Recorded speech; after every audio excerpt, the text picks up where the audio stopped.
everybody, I'm Bree the Plant Lady, and today I am out doing some quick harvesting as a break from my computer. Honestly, I don't understand how a career in horticulture can lead to this much computer time, but I guess that is the reality of living in 2025.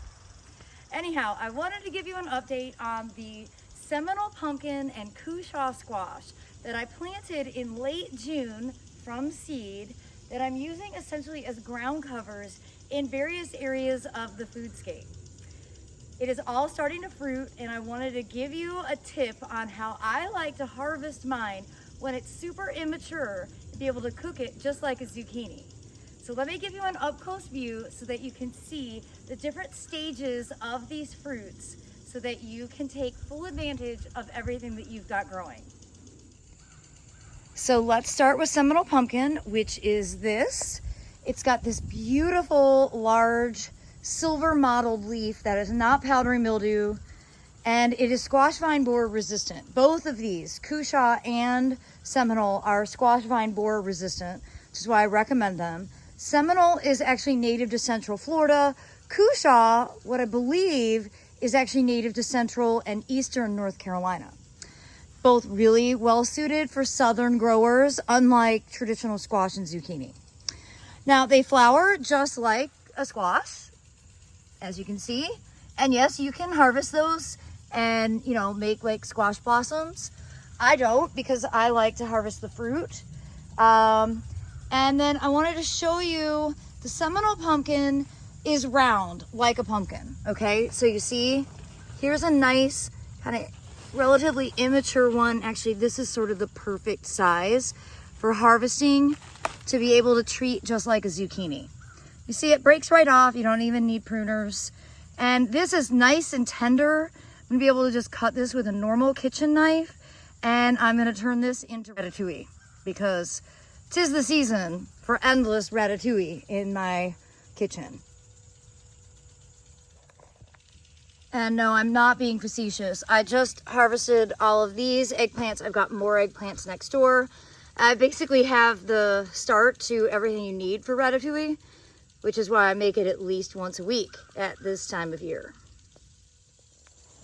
So I've got some others that are good size for harvesting. You can see right here, it's a similar size. So I'm just gonna go ahead and break that right off. Guess I could have used a pair of pruners for that. But then here, next to it, you see this one is still quite small. So I'm gonna leave that for now. I'm not gonna bother harvesting that. And you see there's lots more coming. And they're so cute when they're super little round balls. And they will keep producing until we have frost. And the shorter the days, the more productive they are. Okay, so this patch over here, the leaves don't look totally different, but you could see they look a little not as good as the Seminole. Doesn't mean you shouldn't grow it. I just want to point out that the foliage on the Cushaw squash doesn't stay as perfect, or it senesces a little more easily. And this one, I've already been harvesting some larger than I was anticipating fruits from. And then today I came out because I've been watering, and I noticed these two, which really are, again, sort of that perfect size. They're nice and small. They're super tender. So I'm harvesting these because, to be honest, I don't need them to get much larger than this. That's like the perfect size for a meal.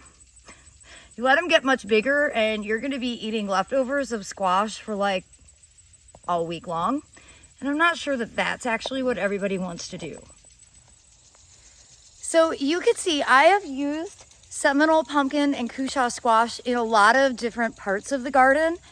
Again, it was direct seeded. In fact, that was direct seeded on June 28th. And it's not producing yet, but it is starting to.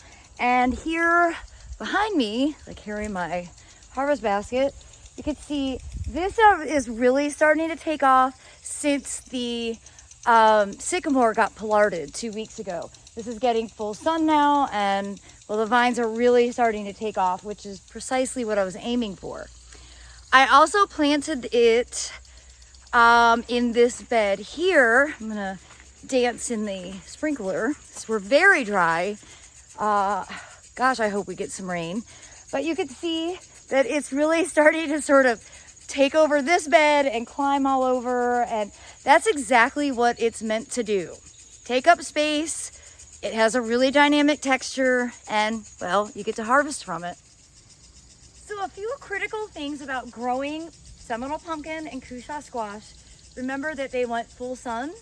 They need a fair amount of water, and when you get dry, definitely need to go ahead and give them some supplemental irrigation. They take up a lot of space, so don't put these somewhere where they can't just sprawl. And they also like to climb, literally climb into trees, and you might find that you've got fruit dangling 20 or 30 foot up in the air. It's actually totally normal. The Seminole pumpkin's also pretty shade tolerant, and though I say that with some trepidation, I think they're better to be established in full sun, but then as your daylight changes going into the autumn season, they're quite tolerant of less exposure. So I don't know if that really clarifies anything, but that's been what I have observed over the last 5 years of growing these. Now, the thing is with the fruit, this is to me the practical size to harvest because, like I mentioned, it's the right size for a single meal. But they'll often be hiding in plain sight. You won't notice them until they're much, much larger. And that happened to me last year.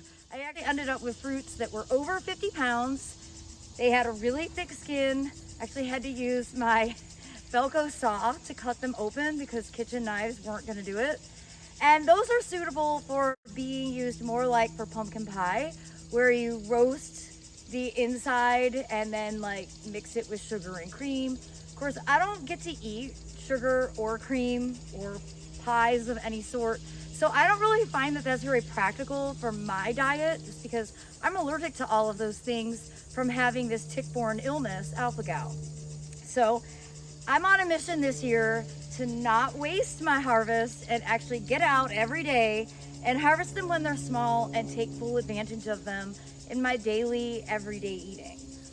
Well, I do hope that you will be inspired to include Cushaw and Seminole pumpkins in your gardens in the future if you've not grown them before. I think you'll find that they are significantly less maintenance than growing squash or zucchini, especially for those of us in the southeast where we have such a huge problem with squash vine borer and powdery mildew. Well, as always, thanks so much for watching and happy gardening, everybody.